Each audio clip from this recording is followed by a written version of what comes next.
iPhone ရဲ့အရင်မှတဲ့ trick လေး3ခုကိုပြောပြပထမဆုံးတစ်ခုကတော့ကျွန်တော်ဒီ website တွေကိုဝင်တဲ့ချိန်မျိုးမှာကြော်ညာတွေကိုအများကြီးတွေ့ရတတ်တယ်အဲ့ဒီကြော်ညာတွေကိုဖျောက်လို့ရတယ်ဒီခလုံးလေးကိုနှိပ်လိုက်အဲ့မှာ hide distracted item ဆိုတာရှိတယ်အဲ့ဒါကိုနှိပ်ပြီးကိုဖျောက်မဲ့ဟာလေးကိုနှိပ်ပြီးတော့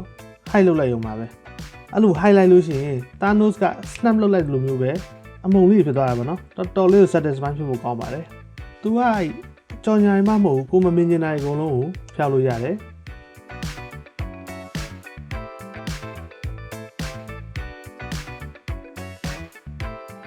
နောက်တစ်ခုကကြတော့ကျွန်တော်ဒီ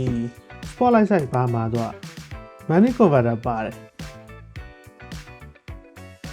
အဲ့တော့ကျွန်တော်ဒီ time back ကနေ Vietnam town အလွယ်ပြောင်းတာတို့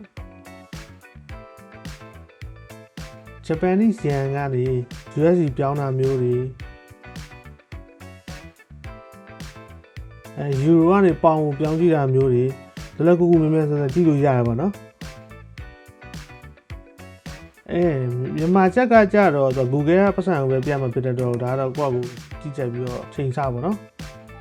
နောက်ဆုံးတစ်ခုကကြတော့ကျွန်တော်ဒီ notes တို့အဲ့လိုမျိုး voice memo တို့အဲ့ထဲမှာဆိုဆက်လက်မှတ်တဲ့ခါမျိုးမှာဒီဆက်လက်ဆိုတော့သွားရွေးပြီးတော့လို့တစ်ခုချင်းစီကိုမှတ်ရတာမျိုးရှိတယ်ပေါ့နော်အမဲအဲ့လိုလုပ်စရာမလိုဘူးလက်နှစ်ချောင်းနဲ့ဆွဲချလိုက်ရုံပဲအဲ့ဒါဆိုရင်ဆက်လက်ကအကုန်မှတ်ပြီးသားဖြစ်သွားပြီ voice memo ထဲမှာလည်းတူတူပဲလိုက်လို့ကြည့်ပါတော်လေးကို satisfy ဖြစ်ဖို့ကောင်းပါတယ်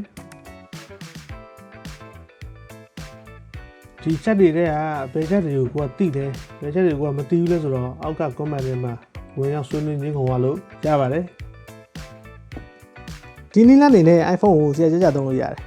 နောက်ဗီဒီယိုတော့ follow လုပ်ခဲ့ပါဦးပြီးတော့အားလုံးပဲ happy new year ပါနောက်နေ့ကျမှပြန်ဆုံကြပါမယ် peace